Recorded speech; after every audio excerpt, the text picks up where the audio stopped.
बभूव समेन्द्रो मेधया स्पृणोतु अमृतस्य देवधारणो भूयासम् शरीरं मे विचर्षणम् जिह्वा मे मधुमत्तमा कर्णाभ्यां भूरिविश्रुवम्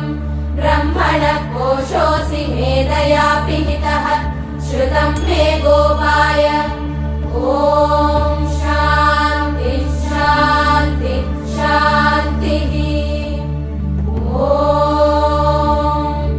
वेदा देवी जुषमाणा न आगाः